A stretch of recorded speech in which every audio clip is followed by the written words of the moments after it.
Hello students, welcome to AIMS India online classes. This is a chemistry session. Here we are discussing about the chapter metallurgy. In this session, we are going to see the introduction part from the chapter. That means what is metallurgy, how metals are extracted from their ores, what are the different techniques used for this metallurgical processes. These we are going to see in this session. Okay, let us see that. In the earlier classes, like 8th class, we have studied about certain properties of the metals like malleability, ductility, sonority, etc. Isn't it? Yes. There, in the chapter metals and non-metals or materials, we have studied the properties of metals like ductility. What is meant by ductility? The property by which metals can be drawn into thin wires is called ductile property. Almost all the metals can be drawn into thin wires. So this property of metals is called ductility. In the same way, malleability. Malleability means the property by which metals can be beaten into thin sheets is called malleability. Or here, almost all metals are malleable, means they can be beaten into thin sheets. And one more property is sonority, means metals they produce sound by hitting with an object. This property of metals is called sonority.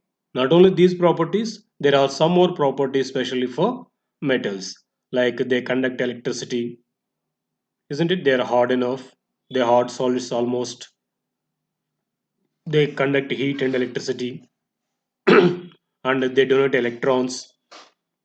They are the common properties for the metals. Of course, there are some exceptions from this, but mostly all the metals they exhibit these properties. Metals play an important role in our daily life also. We use various metals for various purposes like gold and silver as jewelry, isn't it? We use some metals like gold, silver and platinum, these metals for making this jewelry. And some metals like copper, iron, aluminium are used for making conducting wires, electrical conducting wires, isn't it? We use these at our homes also. And these same metals can be used for making utensils also, isn't it? So, in this way, metals are playing an important role in our daily life. And even we use many household articles made up of metals on their alloys at our home. We know what is meant by alloy here. What is it? The mixture of two or more metals is called alloy. To improve the properties of these metals, some metals are mixed and then they form alloys. For example, brass, bronze, stainless steel, these all will come under alloys. These are made by mixing two or more metals. Okay, so these all are used at our homes regularly. So in this chapter, we are going to discuss about various concepts related to metallurgy and the process by which we are able to obtain the pure metal from the ores which we use at our daily life. So in our daily life, we are using so many metals in their pure form. But these metals are not existing in the earth crust or in the nature in the pure form. Most of the metals are not exist in the pure form. So they exist in the different compounds form. So in this chapter, we are going to see how these metals are existing in the nature, how they're extracted, and from those mixtures, how these pure metals are separated, and then we are using at our homes. Okay, that is called metallurgy actually. Metallurgy is the process of extraction of metals from their ores. Human history in terms of materials had the Bronze Age and the Iron Age pertaining to the metals they started to use, the bronze and iron, isn't it? We call Bronze Age and Iron Age. So these are pertained to the metals they started to use, like bronze and iron. These all. Now we have more than 70% metals among the elements available. We know till now our scientists they have discovered 118 elements so far. Out of these 118, more than 75% of elements are metals. Okay, so these all are metals are existing in the nature. How they are extracted from their minerals and ores, how they are purified, and how they are made into pure form. These all processes together considered as metallurgy. Metallurgy is a process of extraction of metals from their ores. Okay, how these metals are existing, occurring in the nature. The earth crust is a major source of metals. So most of the metals are existing from the earth crust. Okay, and even seawater also contains some soluble salts such as sodium chloride and magnesium chloride. But most of the metals are existing from the earth crust to us in different forms.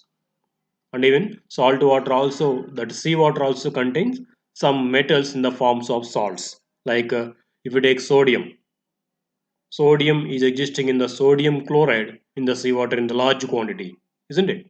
Not only sodium chloride, some other metallic salts also like magnesium and aluminum chlorides. These are also available from the seawater. Some metals like gold, silver, and copper are available in the nature in free state as they are least reactive metals. We know these gold, silver, platinum, copper, these metals are least reactive. They won't combine with other chemicals easily. That is why these metals are available in the nature in their free state. But other metals mostly are found in the nature in the compound form or combined form due to their more reactivity. Except these metals, what we are told now, like gold, silver, platinum, copper. Remaining metals are somewhat reactive. Reactive means they will be always in the combined form. So these remaining metals are available in the earth crust in the form of their compounds or combined form. The elements or compounds of the metals which occur in the nature in the earth crust are called minerals. Okay, as we told, most of the metals are reactive and hence they exist in the form of their compounds. So these compounds of those metals exist in the nature or earth crust are called minerals. At some places, minerals contain a very high percentage of a particular metal and the metal can be profitably extracted from it.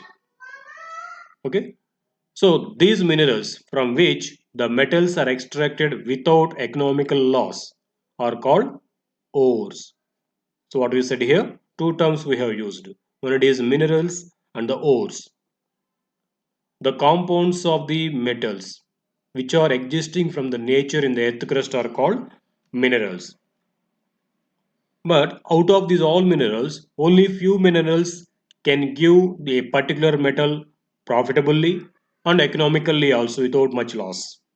Those minerals from which metals can be extracted easily profitably are called ores.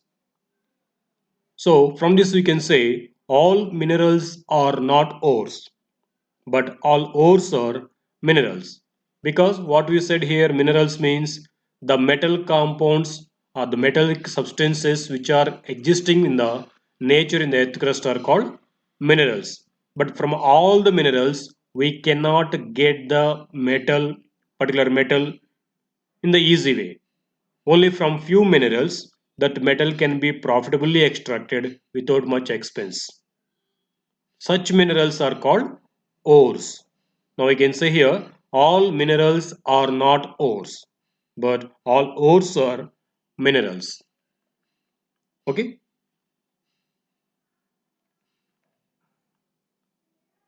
Aluminium. For example, if you take aluminium, it is the most common metal in the earth crust. Most existing, largely existing metal in the earth crust is aluminium. It is occurring in the most of the minerals.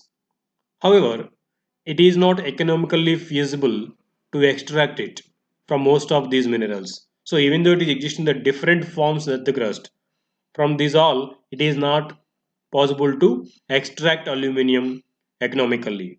Instead, The usual ore from which it is profitably extracted is bauxite.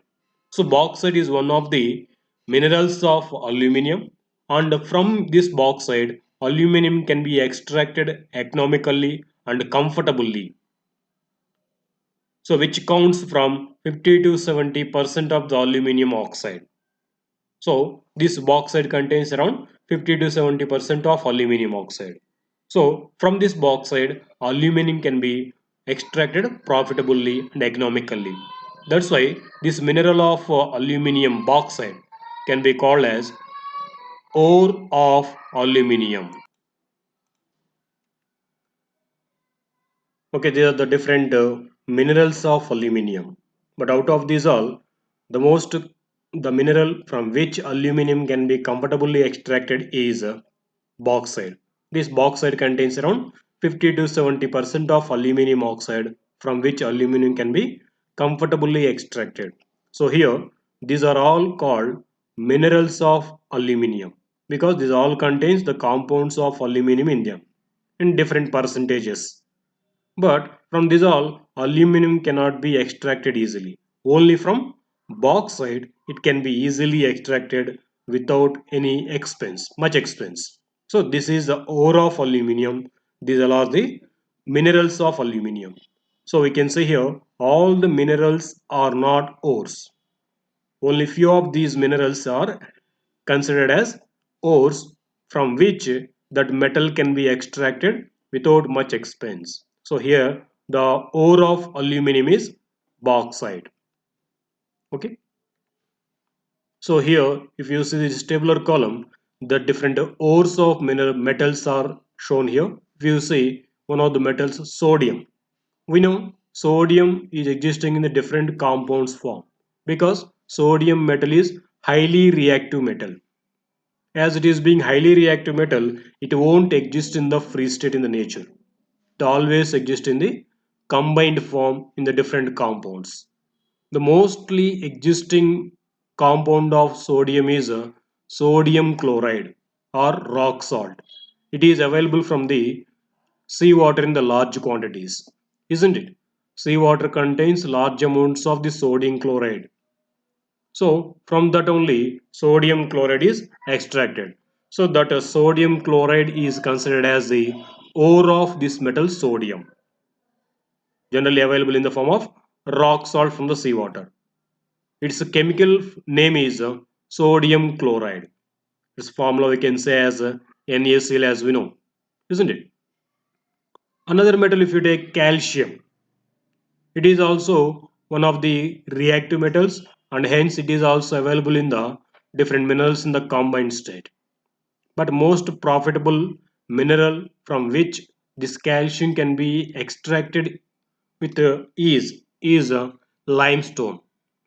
Its chemical name is calcium carbonate and its formula is calcium CaCO3.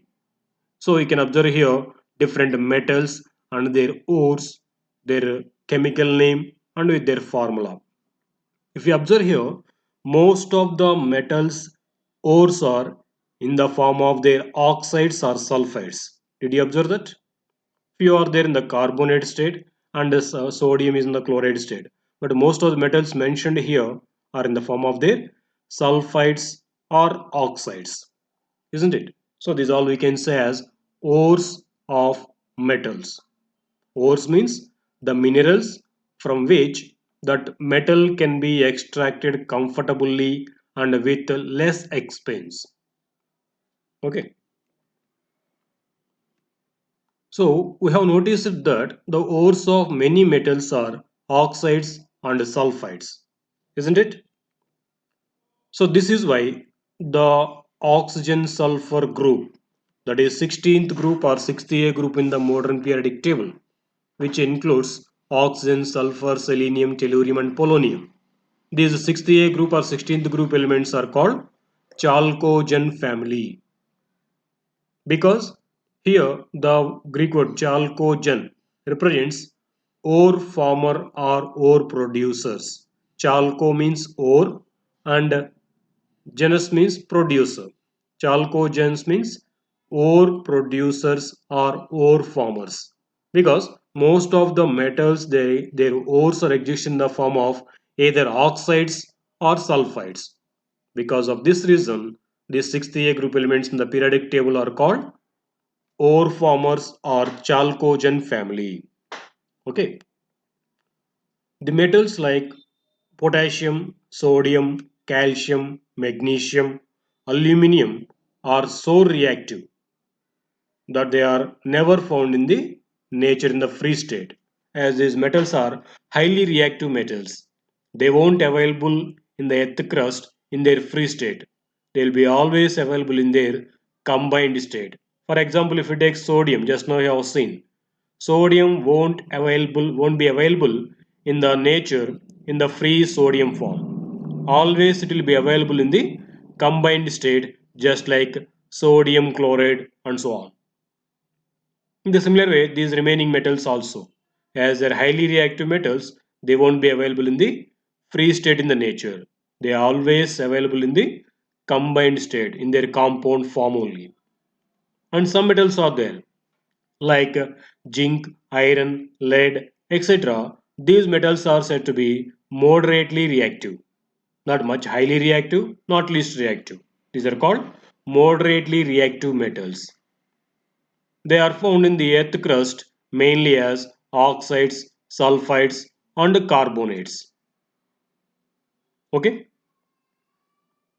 Next, one more category of metals are there. The metals like gold, platinum, silver are least reactive metals, and they are found even in the free state in the nature. So in this way, metals can be categorized into three types based upon the reactivity: highly reactive metals, moderately reactive metals, and the least reactive metals. Out of these three types, highly reactive metals never found in the nature in the free form. They are always available in the combined state in their compounds. Moderately reactive metals also they found in the earth crust mainly in the form of either in the form of sulfide form or oxide form. For example, if you take zinc, it is available mostly in the sulfide form, zinc sulfide or zinc oxide. If you take iron, iron also available from the earth crust in the form of iron sulfide. And one more category, least reactive metals. Metals like gold, platinum, silver, these metals are least reactive metals. So as they are being least reactive, they may available in the earth crust even in the free form also. Okay. Based on the reactivity, we can arrange the metals in the decreasing order of their reactivity, which is called reactivity series of metals. It can be shown like this. This is called reactivity series of metals, in which metals are arranged in the decreasing order of their reactivity. If you see these metals like potassium, sodium, calcium, magnesium, and aluminum, these metals can be said as highly reactive metals. So this is highly reactive metals. If you see these metals like zinc, iron, lead, copper, these are said to be moderately reactive metals. And some more metals like gold, silver, platinum, mercury, these all will come under least reactive metals. So they never found in the free state, these metals, and these metals are moderately reactive. These also mostly in the combined form, they are available from the earth crust, and these metals might be found even in the free state also from the nature. Okay. Now, how these metals are extracted from their ores? As we say, extraction of metals from the ores. The extraction of a metal from its ore involves mainly three stages. One, it is a concentration or dressing of the ore. Means after collecting the ore of metal from the earth crust, it should be purified. Means it should be concentrated. It should be purified from the remaining impurities. That process is called concentration or dressing of the ore. Next step is extraction of crude metal from the ore. So after purification of the ore, after removal of all the impurities from the ore, metal will be extracted from that ore. That is second step. Next stage is refining or purification of the metal. So in this second stage, metal is extracted from its ore. It may contain certain impurities in it. So those impurities are removed in the third step, which is known as refining or purification of the metal. So there are the different steps involved in the extraction of metal from its ore. So as we told, three categories of metals are there: highly reactive metals, moderately reactive metals, and least reactive metals. So highly reactive metals are generally extracted by the process called electrolysis of the ore. Ore will be heated to very high temperature. After converting that into liquid state, that is called molten state, it will be undergone electrolysis, and hence pure metal will be obtained. And moderate reactive metals, generally they exist in the form of either carbonates or sulfides. So then they will be undergone different processes like calcination and roasting. Then oxide of metal will be obtained from those. This oxide will be undergone reduction to get the metal, and finally it will be purified. And least reactive metals, generally they are available in the nature as their sulfides. So these will be undergone roasting, and then metal will be extracted from them, and it will be purified by the refining procedures. So there are different stages and steps involved in the extraction of metal from their ores. Okay, thank you for watching our video. Please subscribe our YouTube channel AIMS Today and visit our website aimstoday.in for latest updates on recorded videos.